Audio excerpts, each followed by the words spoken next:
Yes, every day I live as an equalist, as a non-predator. I make the world a better place. As an equalist, I took a vow of non-predation. And as long as I honor that vow, I make the world a better place. And because I will live my equalist principles till I die, I am and will remain uncorrupted and incorruptible. They can offer me millions. Yeah, I don't see that happening anytime soon. But no matter, I'd refuse anyway, because it's not about me, my betterment alone. It's about my betterment through the betterment of others, through the security of the rights of others. My security and rights are best defended. The elitist will say, who the hell am I? By what authority do I make any judgments or draw any conclusions? They didn't declare me a scholar. They didn't even sell me one college degree. But I am a scholar. I have many degrees, and all my degrees come from my life experience. I earned my degrees by living life through my never-ending pursuit to find solutions for human-created human problems, through my desire to make a better world. I turned my life into a life experiment quite inadvertently at first, with the sole intent of ending poverty, but later quite intentionally, as I began to investigate if a person of principle can survive in this corrupt system. When I was 16, in response to his students' rather unruly behavior on a particular day, my algebra teacher, Mr. Wheaton, out of frustration, told the class, "You know, all of you are going to think completely differently when you become adults and parents yourselves." For some reason, this statement struck a chord in me. I understood his point. People tend to become more closed-minded as they age. I don't understand why, even today. But when I heard that statement, on that day, I took a silent vow to never betray my principles and betray humanity. I thought, hell, my defense of human rights was the correct and just position. Why on earth would I abandon them just because I get older? I must be the exception, but the older I get, the concept of owning the planet becomes more ludicrous. So my life experiment began inadvertently, but slowly became quite intentional. I took it as a challenge and an opportunity to devote my life to the betterment of my species. Let me give you a quick rundown of some of these life experiences that turned into my life experiment. Remember, everything I experienced was with my eyes wide open, and I took notes and studied my environments. I interviewed many different types of people and witnessed their everyday living and working conditions and experiences. I've been to 10 European countries, Mexico, and at least 35 of our states. I've lived in 5 different states, in Baltimore, Chicago, Los Angeles, Kansas City, Missouri, Overland Park, Kansas, Bakersfield, California, Warrensburg, Missouri, the Lake of the Ozarks, small towns in Missouri and California, and on farms. So I've lived in cities, suburbs, small towns, and rural areas. I've been both upper middle class and destitute. I grew up in a family that owned its own business, had 2 homes, 4 cars, 2 boats, a motorcycle, and a dock.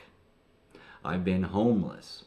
I faced extreme hunger for 18 days, living on one egg and one piece of toast per day. I've both owned cars and been forced to ride public transportation. I've had 2 cars stolen from me by the government. In Chicago, my car was stolen. The cops found it but refused to return it. I paid a $100 deposit to the towing company just to view the car. But the towing company kept my $100 and my car. In Los Angeles, due to the enforcement of one state law and the non-enforcement of another, I was forced to sell a $2,000 car for $125.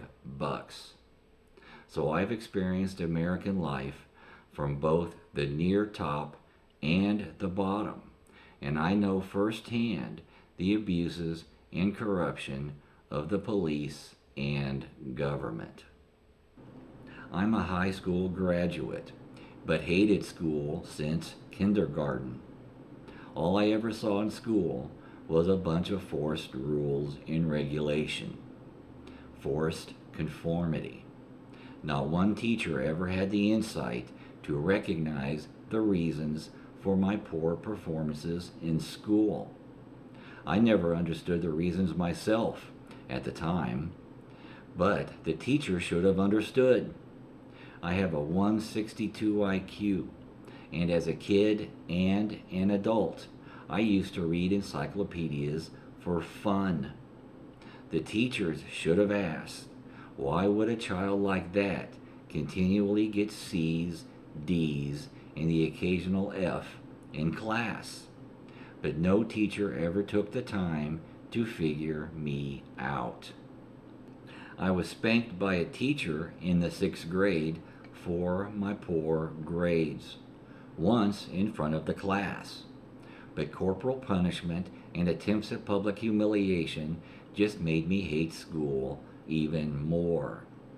I hated the academic part of school, but the social part was just fine. I had plenty of friends, but I never attended one school dance, and I didn't attend my prom. I still believe they are silly and pointless rituals. Although I always excelled in gym, art, and writing classes, I was a horrible student who finished high school 303rd out of a class of 325. But despite all the adults' efforts, I was never embarrassed or ashamed of my poor grades, because I knew how smart I was, even if most of the teachers were too stupid to know, and my parents never quite grasped how to handle an artistic child. That's artistic, not autistic. Mr. Hess, one of our high school vice principals, held a personal grudge against me. For some reason, he absolutely despised me. When a friend of mine was once called into his office, my friend told me Hess did nothing but rant and rave about me for 30 minutes. One of my first tastes of corruption came when Hess violated the school's rules, when he maliciously expelled me for 5 days for smoking instead of the required 3 days. Although I didn't attend college directly out of high school, I did eventually attend 5 colleges with a 3.98 GPA, but I deserved a 4.0. You see, I didn't want to be in primary school, but I wanted to be in college. I would often correct my college teachers, and they hated that. I met the most corrupt college administrators and the most inept teachers through my college experiences. Every time I went back to college, all they did was reinforce my reasons for my hating school in the first place. My last attempt at college resulted in my paying over $8,000 for a $3,500 student loan I don't owe. that continues to steal from me today. So I know firsthand the abuses and corruption of our educational system. I graduated top of my class at bartending school. I knew over 125 drinks, but still no one would hire me. And I've interned at radio and television stations. But most everything I know today comes from self-study and my own life experiences. My self-study has centered on history, politics, economics, philosophy, the law, and ethics, which I discovered on my own are actually pretty much all the same subject. I also have a keen interest in the histories of art, film, music, and religion. I'm an expert in many fields and pretty much know what I know and don't know. Carpentry, engineering, plumbing, genetics, textiles, mechanics, medicine, botany. I know little about. But the social sciences are so easy, partly because of my interest in them, and because they're all linked. They're all linked by ethics. Ethics which are sadly ignored by most every claimed ethics expert I've ever heard. I am a real ethics expert, and that's where equalism comes from. The real world application of real ethics. I handled the divorce for me and my ex-wife myself. I was arrested 3 times as a juvenile for pot possession and falsely arrested 5 times as an adult, ranging from a few hours to 9 months in jail. I've been handcuffed and searched without arrest on many occasions. I've been the victim of fraud and extortion, resulting in over $40,000 stolen from me over a period of 6 years. And the police, judges, lawyers, and prosecutors all refused to enforce the law and even allow me to file a criminal complaint. The landlord that committed this extortion had the gall to sue me for eviction without cause. I represented myself and defeated the landlord's shyster lawyer in court, but the judge refused to order the arrest of the landlord or the return of any of the money he stole. As a result, the landlord illegally sued me for eviction again the very day following my court victory over him. So I have plenty of legal experience and know firsthand the abuses and corruption of the legal system. I also know firsthand the corruption and abuses of the medical industry. I've had over 55 years of medical problems. I've had 7 major surgeries, the first at 6 months old. I once awoke during one of those surgeries. At 18, a surgery resulted in a physical deformity due to physician negligence, but I wasn't allowed to sue. Because of chronic ear infections beginning at a few months old, I'm deaf in one ear and had a serious speech impediment until I had speech therapy in the 2nd grade. I've attempted suicide 3 times, and although never committed, I have voluntarily hospitalized myself due to depression on several occasions. I've attended outpatient treatment where I was subjected to the abuses of the psychiatric industry on several occasions. The courts once forced me into a long-term, locked-down psychiatric facility for 3 months without medical need or recommendation. There I lived among people who spoke to the air and defecated on sidewalks. I have a bad knee that doctors refuse to treat, and since my early 20s, I have suffered a recurring painful condition that also remains untreated today due to doctor incompetence. And for the last 8 years, I suffered from a constant dizziness, nausea, and headaches that doctors refuse to diagnose or treat despite my being fully covered by Medicare.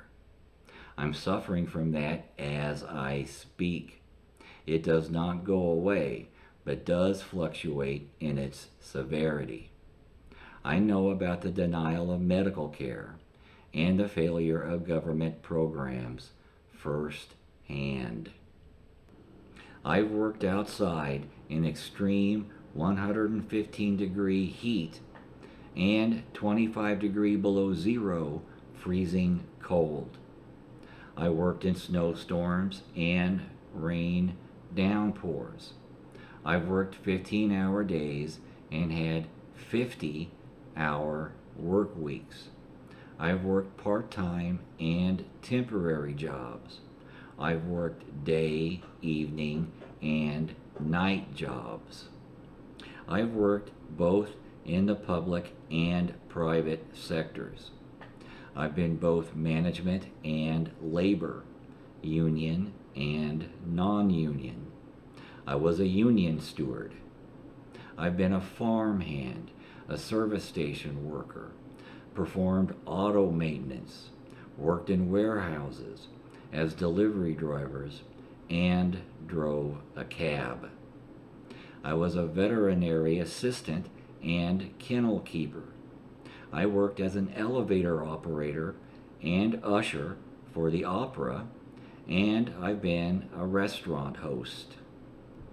I assembled custom-ordered window blinds, and I've worked in retail sales and retail management in both record and video stores. I was a grocery store management trainee and a floor sweeper and stalker for a pharmacy. I've been a computer operator and a door-to-door solicitor for Greenpeace. I co-managed a series of anti-war political protests prior to our second Iraqi war. I've worked in manufacturing jobs and shipping departments.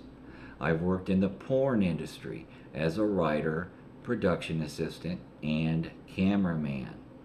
I've been a videographer at weddings and other private affairs.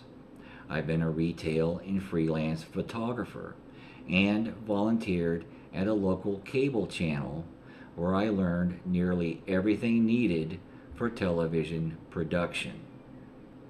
I've been a freelance writer my entire life, written 4 books, none of them published.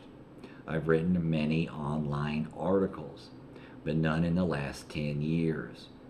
I worked for the IRS, first in the shipping department and later as a tax return receiver and sorter. The civil service test I took had the answers written in it. I've worked as a debt collector for medical collections and can proudly say not one dime was ever collected through my efforts. I wasn't about to strong-arm any sick person for any reason. I did call them. I did talk to them. But I always ended by saying, pay what you can when you can. But I did see many of the scams used by the more experienced collectors, how they used lies and coercion to manipulate even nickels and dimes from people. I think the company actually appreciated my professional and compassionate demeanor, because it surprised the hell out of me when I was actually offered a management position for a new medical collections department. But I turned it down. There was no way in hell I was going to make a career out of harassing vulnerable, distressed, and horrified sick people for money.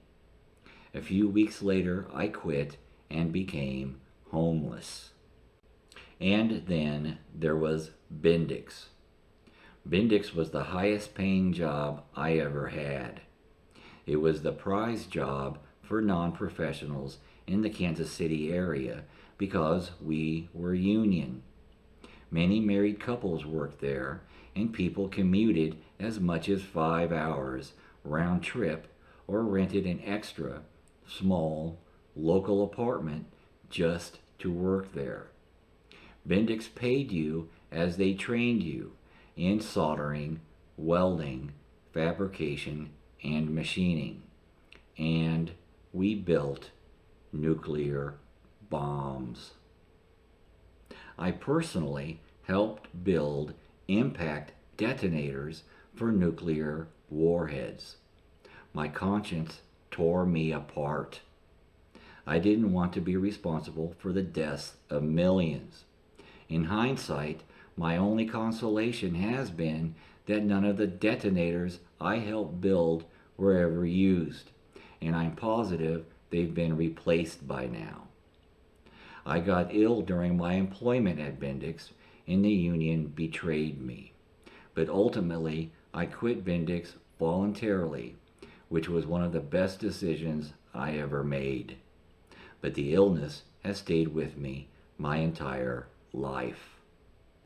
Through my life experiment, I have observed, met, interviewed, and worked beside many different types of people: white, black, Hispanic, Arab, Muslim, Jew, Christian, and atheist, the poor, the upper middle and middle classes, gay and straight, conservative and liberal, and the blind to the world and the observant. What I found is everyone is basically the same. They want themselves, their families, and their friends safe and secure. They want to be left alone. They want to believe and live as they choose. They care little how others live. They're unhappy with the corrupt state of the world. They despise the elite, yet they wish to emulate them. And they're suspicious of authority, yet for some reason they do whatever that authority tells them to do. Furthermore, they're unable to recognize these commonalities amongst themselves. As a result of my life experiment, I made the conscious decision that my soul is no longer for sale, and I'll live the change I desire in society. Please watch for the next installment of this video series entitled Life Experiment Part C, My Epiphany, and share this video and my equalism channel with as many non-predators as you can. Thanks.